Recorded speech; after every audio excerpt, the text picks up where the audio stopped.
I can tell. Look at that background you got there, Brooks. Glorious.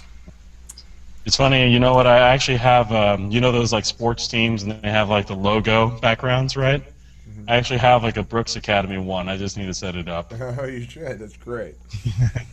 Okay, so tonight we're talking about locus of control. That is to say, individuals are known to have a locus of control ranging from primarily internal to primarily external. Obviously, we all know that sometimes shit happens that has nothing to do with you or at all. If you're walking on the street, let's say you park your car someplace and you get out of your car and walk away, and the tree branch breaks and falls and lands on your car.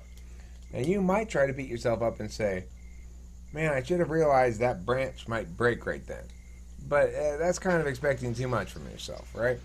So, in that instance, pretty much everyone's going to have an external locus of control. They're going to say, well, this is not my fault. There's nothing I can do about it, so I'm not going to worry about changing my own behavior. Acts of God.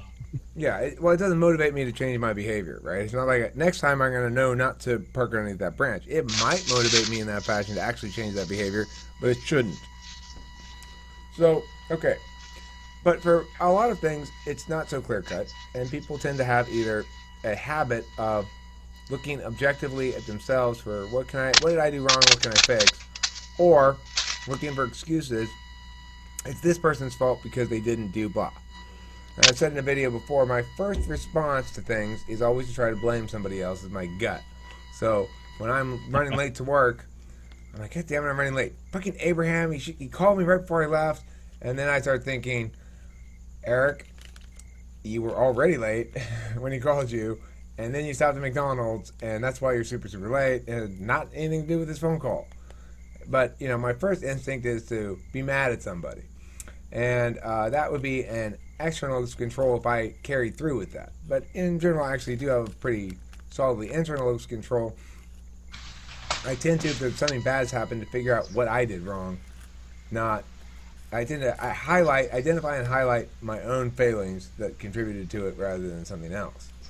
So the question tonight is being putting up here is, is that a cognitive function thing, an environmental thing, combination of both? And if it is cognitive function related, which functions are most likely to result in an external locus of control, which an internal locus of control, and any other such thoughts from anybody? I think that it's something that could be identified by any type, but I think perhaps the way they go about, or the way they cognize the situation may be different. For example, I think that someone who has like TI high in their stack is going to come to the conclusion that there may be a logical process that needs to be examined and altered if the outcomes aren't as acceptable as one would like them to be, right? Whereas like someone who uses TE high in their stack may realize that their own behavior may be leading them to inefficient outcomes, and they operate on an efficiency level. So I think that all the types, I think it's just like experience oriented. It's perhaps conditioned, where you run into so many. Ultimately, I think everyone realizes that other people are random in their behavior, and there are certain ways you can operate, and you learn to operate to avoid the repercussions or the consequences of not operating in that way toward other people.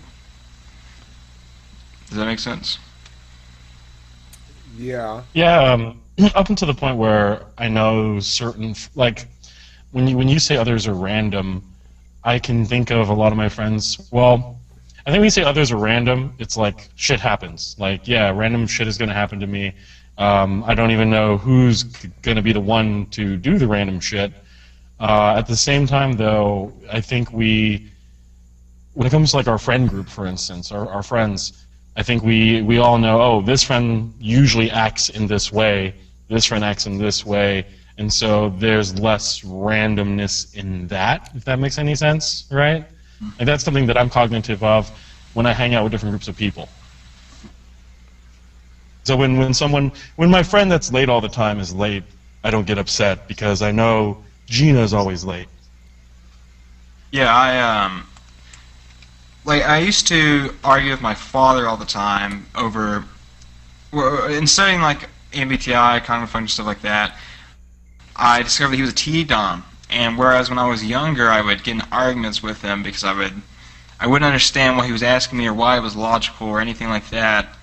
But then now I realize that I can operate my own behavior in the sense of like, if there's something that he thinks is important that would be more efficient, and I don't, I can minimize the consequences of the situation by just complying.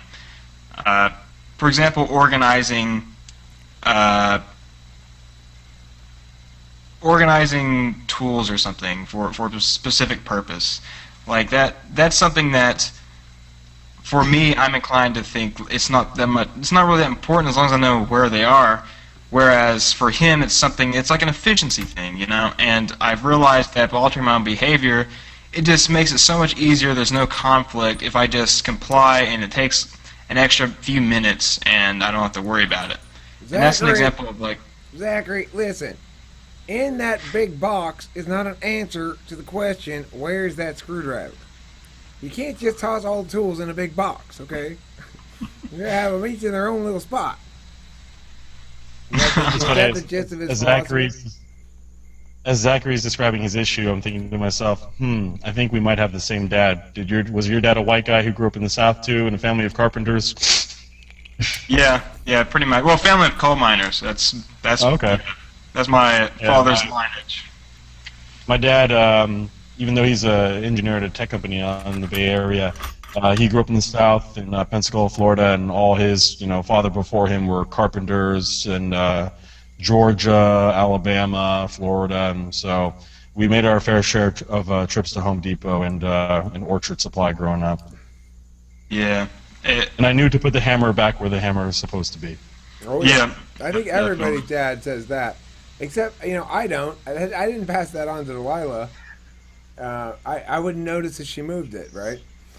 I do have my tools more well organized than most of my stuff, but it's still a sloppy mess. My dad's tool bench thing, his work area, was kind of messy too. It was, but he always had a very firm rule that you have to put all the tools back if you use anything. And he knew if it wasn't in the spot I put it in. To me, it looked kind of like a mess, but to him, he knew where it was supposed to be, I guess.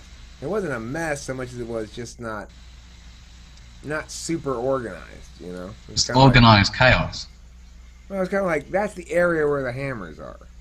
I call it demographical organization, where it's like there are certain areas I know things go, but I'm not going to get into the intricate details of where everything is unless I have to. Right. It doesn't matter how you arrange the hammers in the bucket of hammers.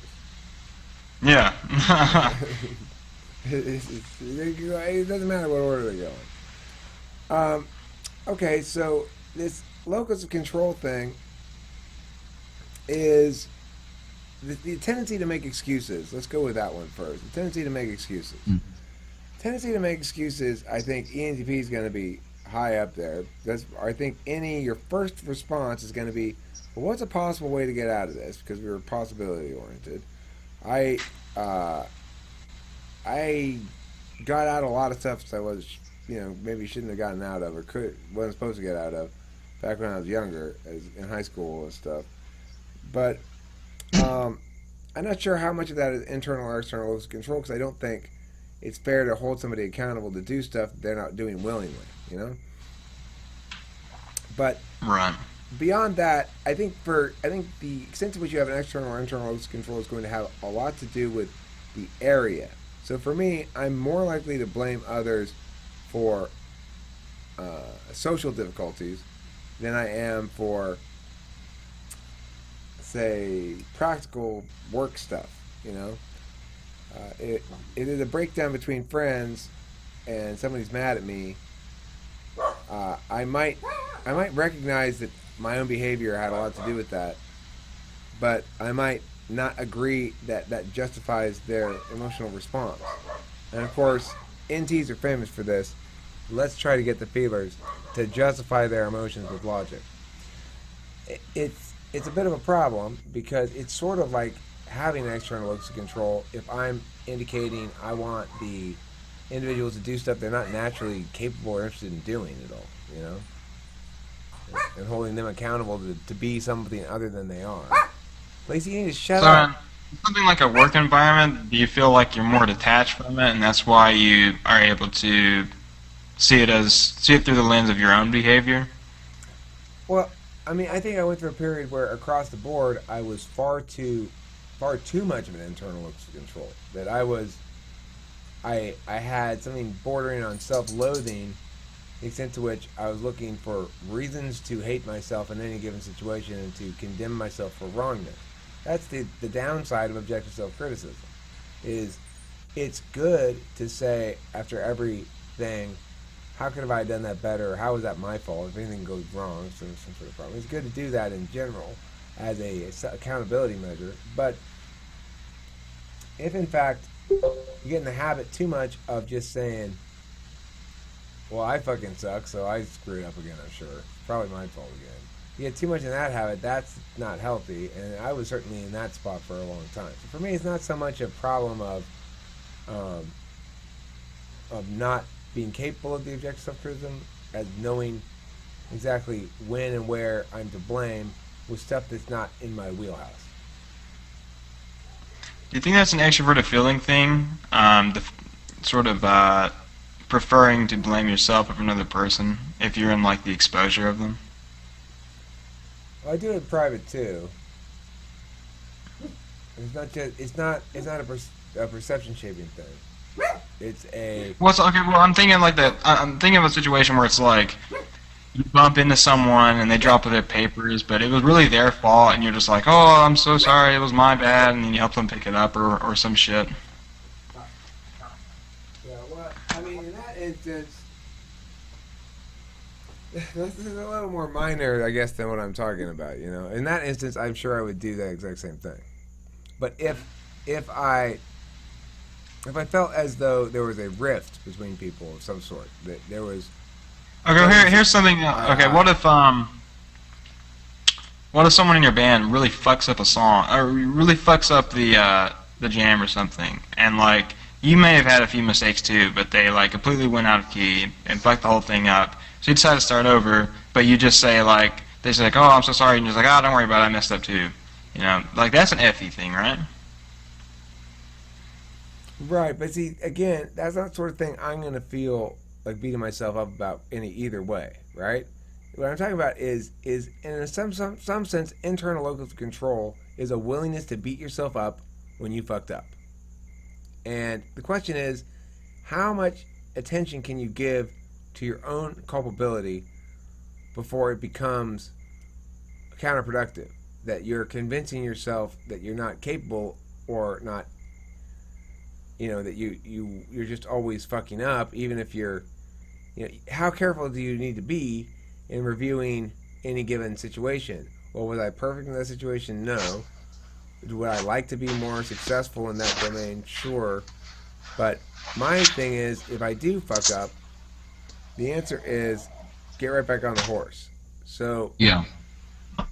I'm willing to, and if I've hurt somebody's feelings or done something like that, I want to have a very open conversation about that. And I want to be like, okay, well, that's a valid complaint. I fucked up there. That one, I'm going to have to say, I don't think that's really a valid complaint, and here's why. I could be convinced otherwise. I try to be as fair and open as possible in that kind of a situation. I know that my behavior vacillates, and occasionally it'll reach points that others find unacceptable on one or more levels. Either they think I don't want to be spoken to like that. Either they think you forgot something important to me for the last time, or they think whatever, any number of those sort of things. As an expert intuitor, I have to get accustomed to getting called out on shit all the time, right? So I have to be in the habit of saying, okay, I'm getting called out again. Let's see if what I did wrong this time. Sometimes I know, sometimes I don't. Sometimes I've got an idea, but it's not really clear. That's why I need to talk about shit directly, right? Because Mm. otherwise, I just won't know. I just won't have. I won't have a clear answer. I'll have a bunch of possible theories. Yeah, it's like over intuiting almost, you know. Yeah, I don't I know. I feel had. like my problem with go on. Oh, sorry. Yeah, I just had something similar recently, and someone was saying that I think too much about things. I'm overly analytical, but the thing is, I can't help being that because it's the only way it's how I progress with things. It's how I learn. I'm constantly explaining things to myself, and then of course, if the activity in question, let's say, is to stop doing that, then you end up being analytical about learning how to not be analytical. And then you start, with my FI as well, coming along, then you start feeling bad about it as well. So it becomes an emotional thing as well, not just a thinking thing. So, yeah, it's kind of stuff like that. It's when FI gets into the mix, it really mucks things up as well. Mm. Because then you get either defensive because of your own feelings, even though the other person might be correct, or you might be overly self-detrimental through your feelings. Do you feel that? Does anyone ever accuse you of being too analytical? Oh, a lot. Is it generally people close to you, or? It's mixed. People close to me could say, I think too deeply about this or that, just do it. And I'm just like, and I'm just going through all of these possibilities again, intuiting over it.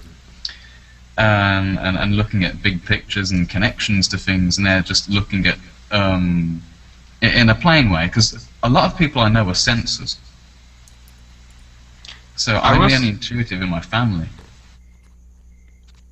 The reason I asked the whole is people close to you or not, because I feel that for me, I could generally wager how much I care about the issue depending on how long it affects me. Like if I get in like a random argument with someone, and I'm not that close to them, like I just generally won't care afterwards. Like it's I'll probably never talk to them again and stuff like that, So it's like, it's nothing like significant. It's only but I mean, I guess I still try to assess like things I could have done better.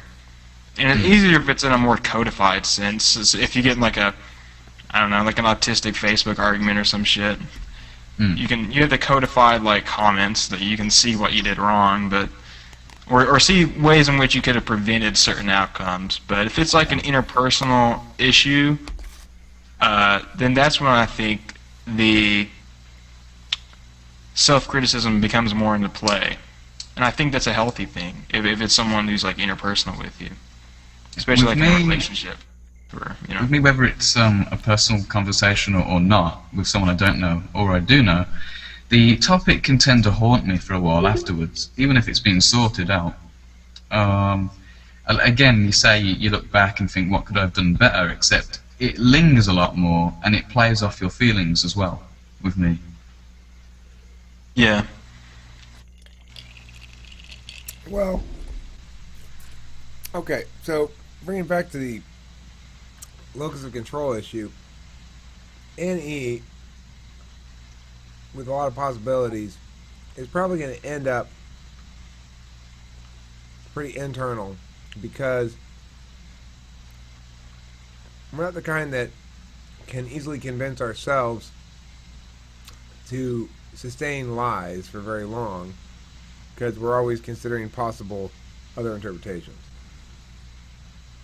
I think SE, as somebody who's leading with extroverted sensing, is maybe going to be less likely to engage in objection self-criticism, because they want to be acting, and self-criticism is a reflective thing. Now, NE wants to act as well, but it acts in what might be considered reflective fashion, namely parsing out possibilities internally through introverted thinking. So when I'm not talking, on those few minutes of the day that I'm not talking, I'm parsing things out in my head. I'm doing the same thing in my head, basically, but it's more about me and less about ideas. So why do you think that, could you explain why you think the SE wouldn't be as reflective in their thought? Because they still have to use SI, or they have to use TI if they're like an ESTP or something, right? Well, right. But I guess the reason would be, number one, as an SE DOM, they've got NI in the fourth slot. So the thing that an INFJ, like Brooks, has in his dominant function as he sits there and lives in this internal world of singular whole truths that he's dealing with and reflecting on and looking at and comparing and stuff, they got it in the fourth slot. They rarely engage in any kind of truth verification process. They're mostly, they want to continue proceeding down the path that's already had the truth of it established. And if they have to, all right, well, fine, once a month I'll do some truth verification. Am I really on the right path? I haven't really thought about it at all. I've just been thinking about doing what's in front of me. That's why I think they're going to be less likely to engage in objective self-criticism, because they don't want to think about themselves. They just want to think about the next thing that they're supposed to be doing. I think another type that's likely to resist change a lot, which is not quite the same thing as having an external locus of control, but is somewhat related, is going to be an ISFJ. If the objective self-criticism requires them to challenge something that's habitually part of their identity or part of what they do, that's going to be a big problem for them, because they rely on past examples so much, especially as they get older. The older they get... It's not even just their past examples, but they also have TI, so they're relating their past examples through like this pseudo like logical framework, and so you're not only breaking what's comfortable for them, but you're breaking what they perceive as logical for them, you know? So I think ISFJs, I think you'd be right about that. I think ISFJs would be, yeah. I guess that, well, I mean, couldn't the same thing be applied to like ISTJs, who are going to be weaving their comfort values through their own moral values, right? Well, I think the key is they both lead with SI, inverted sensing, which causes them to see themselves as singular identity moving through time. They understand themselves well as an identity that's not just right now, but that it's their history and the next few weeks they've got planned out ahead of time too, and whatever else like that. So as a consequence, if you ask them, well, are you sure you're doing this the right way? They're first going to look at the way they've done it before. They're next going to look at the way they plan to do it in the future. And last, will they get around to looking at possible ways that, other ways that might be done, that might be preferable to the way they're doing it. So that's why I think their resistance to change is not quite the same thing as resistance to objective self-criticism. I think early on they're probably quite responsive to it and adjust accordingly until they get their protocols in their head set down in place. Like, this is how I'm going to deal with life. This is how I deal with this thing. This is how I deal with that thing. This is how I deal with that thing. You know, all that stuff. Any other thoughts on this subject from the accumulated famous people? The topic is what makes an internal or external locus of control. So far, we've narrowed it down to, my basic position is N's are more prone to objective self-criticism. S-DOMs are less prone to it and more prone to objective self-delusion and therefore an external locus of control. However, just prone to doesn't mean anything. You might be an S who understands this objectively or understands it through any number of methodologies and in fact has a totally internal locus of control. My mom was an INFJ who had a really strong internal locus of control because she was always handling everything all the time, keeping track of shit, making sure stuff got done, you know, and fretting if she didn't attend to something. That's internal locus of control, but also resistance to change. So that's the topic. That's sort of a recap of what we've done so far. Any other thoughts on locus of control and cognitive functions?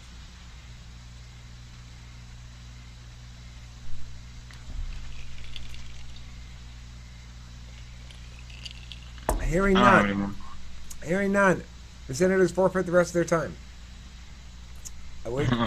Call the previous question. All in favor of ending this video? Aye. Ayes have it. Thank you for watching Talking to Famous People.